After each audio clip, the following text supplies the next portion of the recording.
বিয়ের সময় নিজের মেয়েকে,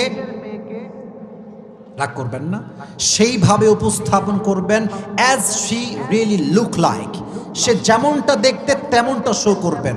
কোনো পার্লারে যাবেন না, যাবেন না, যাবেন না, এটা স্পষ্ট বেঈমানি, পটানো ছাড়া কিচ্ছু হতে পারে না।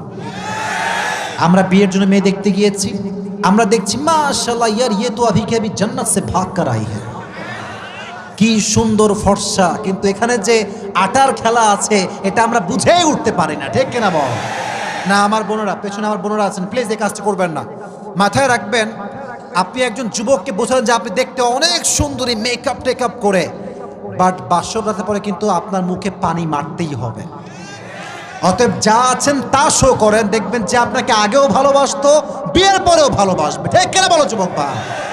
আর যখন বিয়ে করতে যাবা, বেশিরভাগ যুবক তো তাই, একটু কথা বলতে যুবকদের উদ্দেশ্যে, খুবই সাবধান। মেয়েরা কিন্তু কঠিন চালাক, কোন লেভেলের চালাক তুমি কিছুই টের পাবা না।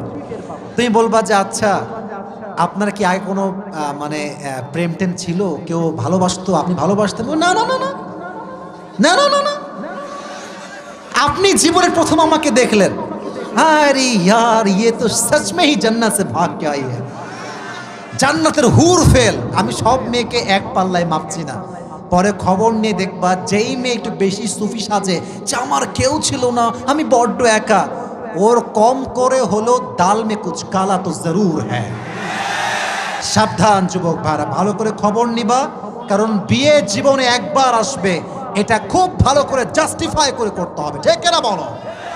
তাকওয়া দেখে বিয়ে করব আমরা সবাই। আল্লাহ তৌফিক দান করুন, সকলে পড়া আমিন।